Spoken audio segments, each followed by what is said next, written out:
Hi everyone. Today we're going to be talking about the idea of manifest destiny and U.S. expansion westward. By the end of this video, we are going to see just how the United States acquires all of the land in what is now sort of considered the continental United States. So the lower 48 without Alaska and Hawaii. So questions to consider in this video are: what is manifest destiny? What are the reasons for westward expansion? How did the boundaries of the United States change in the first half of the 19th century? And then what are some of the consequences of westward expansion? So some key terms are on this slide. Make sure you are keeping an eye out for these during the video. So before we start talking about expansion in the United States, let's take a look at sort of what the United States is doing after the American Revolution. You might remember one of the big causes of the American Revolution was the inability to settle newly acquired land west of the Appalachian Mountains to the Mississippi River. When Britain, and thus the Americans as a part of the British Empire, after the 7 Years' War, Britain ends up winning a lot of new territory, and the British decided to sort of make sure that they are limiting indigenous conflict with American colonists. So sort of all of that new land that was acquired, that the American colonists wanted to settle, all of that was off limits. But after the American Revolution, the Treaty of Paris in 1783 sets the boundaries for the United States, and we see from the Atlantic Ocean to the Mississippi River, and then from the Florida border with the Spanish to the borders of Canada. That is all of the land sort of given to the United States as a result of this treaty. Many colonies had claimed lots of this land west of the Appalachian Mountains, sort of just in case the British ever changed their minds. But in order to sort of give the U.S. government sort of a clean slate, a lot of those states ceded that land back to the federal government, so they could sort of have jurisdiction or a say in sort of what to do with all of that new land. And then we see specifically in the Constitution in Article 4, Section 3, it sort of gives Congress the power to admit new states sort of as they see fit, with a lot of different criteria. So after the American Revolution, Americans are sort of really anxious to move west, to settle west. It had been getting a little bit cramped on the coastline. So after the American Revolution is really when we start to see this idea of westward expansion take off. So on this map here, we can sort of see where those boundaries are after 1783. We see the United States really just has the land between the Mississippi River and the Atlantic Ocean, and then sort of where the Canadian border is to the north, and then the Spanish Florida border to the south. So there are many, many reasons for westward expansion. The first of which is there was a population boom sort of as a result of immigration, as a result of high birth rates. We see that there are many people immigrating to the United States, and all of these new people sort of need a place to live. The U.S. population was sort of doubling every 25 years. By 1850, by sort of the middle of the 19th century, the United States is going to have 23 million people. And that is a lot of people to sort of live in a relatively small area. So population boom, we needed some place for all of these people to live. There was also promise of economic prosperity, or sort of being able to make a living out west. There was a lot of cheap land out west. There are two economic depressions in 1819 and then 1837 that sort of worried people. People lost a lot of their savings. There were a lot of banks that failed. So people sort of looked west as a way to make their fortune. The transportation revolution, we really start to see as a result of the Industrial Revolution that there are more improved ways to get around, and that infrastructure is spreading west. There are better roads, steamboats, canals, and eventually there will be railroads that connect the eastern United States to the eventual western United States. So being able to travel more easily makes it easier to move west.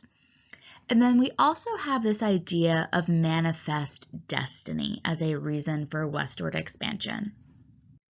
And manifest destiny is defined as this idea that the United States is destined, sort of by God, to expand and spread democracy and capitalism sort of westward across the North American continent.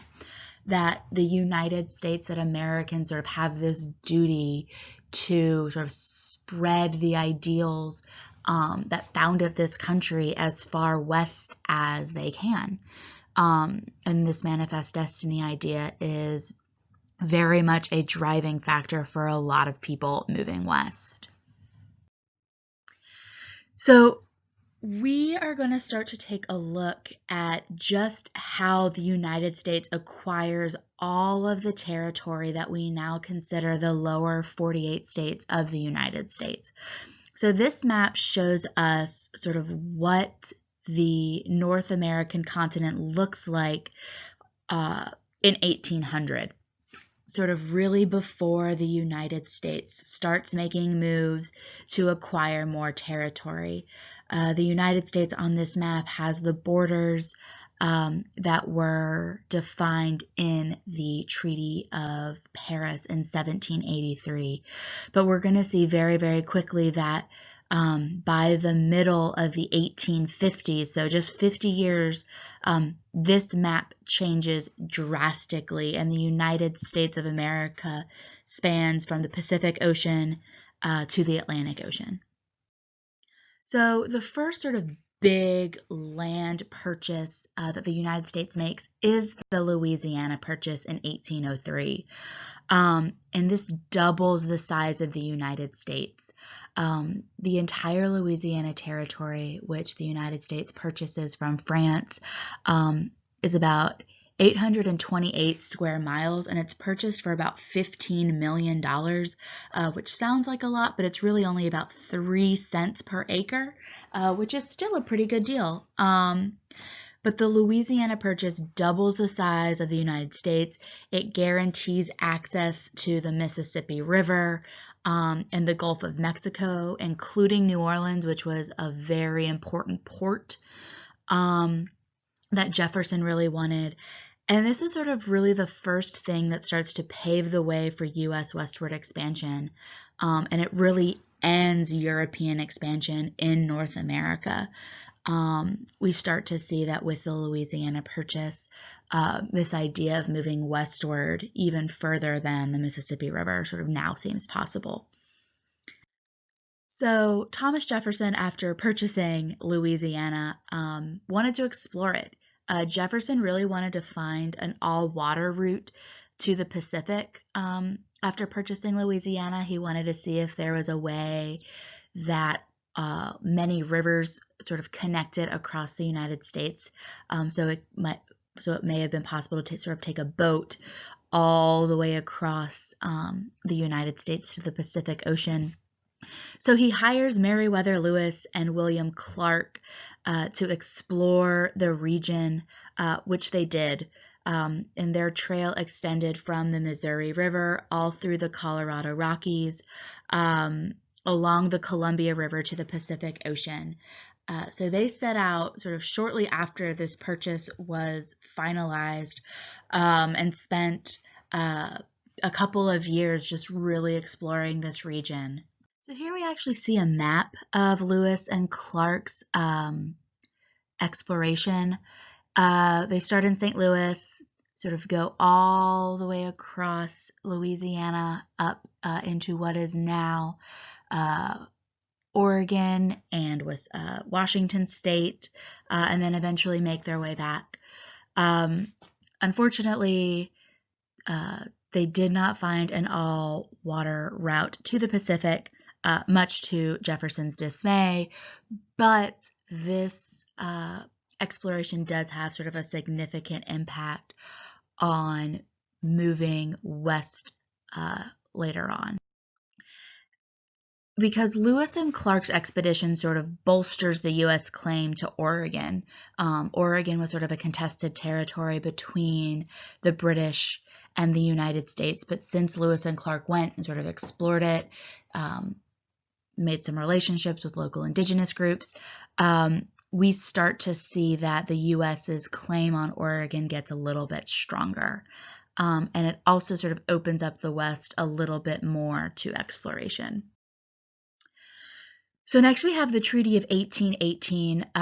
Because there was sort of no clear defined border necessarily with Canada, which is still a British colony, we're going to see as we sort of move through this video that there are a lot of little treaties that resolve disputes with the British over land. And the Treaty of 1818 says that the United States and Oregon sort of both have some claims to what is considered Oregon, and the United States and Britain actually agree to a boundary line in the Oregon Territory at the 49th parallel north, which is a latitude line. So basically the border between what is Oregon country in Canada and what is Oregon country in the United States is going to be split at that 49th parallel. And so the U.S. and Britain sort of ceded land or sort of gave away land on either side of that border to the other country, trying to sort of finalize those disputes around Oregon. Next, we have the Adam-Onis Treaty, which is the acquisition of Florida from Spain. The U.S. had claimed parts of what we think of now as West Florida in 1810. Spain kind of realized that it really couldn't compete with U.S. settlers in the region. So Spain ends up ceding Florida and its claims to Oregon to the United States as part of this treaty. But the U.S. also abandons its claims to what would become Texas at this time, which is going to come back into play very, very shortly. But the U.S. says we will not claim Texas. Spain gives the United States Florida, and we really start to see the current map of the United States starting to take place. So here is a map of the United States sort of in 1820. We see Florida is now part of the United States. It's a territory. We see the Louisiana Purchase starting to get split up into states, into different territories. We see that Texas is very firmly in Spanish territory. And finally, in Oregon country, we start to see that there is sort of some joint U.S.-British occupation, but we do start to see that 49th parallel is about to take shape. So moving along, in 1842, we get the Webster-Ashburton Treaty, which again resolving more disputes with Great Britain over border lines that separate the US and Canada. So Great Britain sort of still claimed areas of what are now Maine and Minnesota, but the Webster-Ashburton Treaty establishes the border between Lake Superior and the Lake of the Woods in the Midwest. So basically Lake Superior, everything below Lake Superior is US, everything sort of north of Lake of the Woods is Canada. Britain ends up ceding parts of Maine, and then maybe most importantly, Britain and the United States agree that these Great Lakes up and around Michigan and Wisconsin, those are going to be shared. No one country can sort of claim jurisdiction over those lakes by themselves. So the election of 1844 is sort of a sort of an important election because we start to see Texas and sort of pushing even further westward are going to be pretty big issues. So James K. Polk runs against Henry Clay, who is always running for president, and then James G. Birney. Polk is running as a Democrat, Clay is running as a Whig, and then Birney is running in the newly formed anti-slavery party, the Liberty Party. And Texas becomes the leading issue of the campaign. Texas had sort of declared independence from Mexico. It was an independent republic for a couple of years, but Texas had sort of indicated that they would be okay being annexed or taken over by the United States. And Democrats really wanted to expand the Union. So they made Texas sort of a central point of the campaign. So James K. Polk wins the election, and sort of the annexation of Texas was sort of imminent or like going to happen no matter what. So President John Tyler, during his lame duck period when he like knew he wasn't going to be in office anymore, sort of gets through a resolution to annex Texas. So Texas is already part of the United States by the time President Polk takes the oath of office in March of 1845. Also, Polk really wanted to acquire California and then settle sort of this dispute about Oregon with Britain during his presidency. So Polk's sort of main goals as president were to expand the Union in many different ways. So Texas. So Texas was annexed in 1845. Just some quick background. When Mexico declared their independence from Spain, they allowed a man named Stephen Austin the right to settle in the Texas territory. So we do see lots and lots of people moving to Texas. Texas actually ended up declaring independence in 1836 and started to petition to be annexed. But Texas was an independent republic for about 9 years. And the U.S. annexes Texas in 1845, but Mexico is a little upset that they have lost Texas, and they refuse to sort of recognize that annexation, which eventually will lead to the Mexican-American War. So by sort of 1840, 1850, we really start to see lots of different states are entering the Union. There are lots of different, there are lots of new states. There's many different territories that are still sort of being figured out. But the United States is slowly starting to look like what we think of when we think of it today. So again, one of the big things that President Polk wanted to do was sort of settle this Oregon Treaty. So in the Treaty of 1818, we see that the United States and Britain had sort of agreed to this 49th parallel. but they still sort of oversaw that territory together. And Oregon had really been disputed by many different countries. It had been sort of claimed by many different countries. So we see that it's claimed by Russia, Spain, Britain, and the U.S. Spain gives up their claim under the Adams-Onis Treaty. Russia sort of retreats even more after treaties in the 1820s with the U.S. and Britain.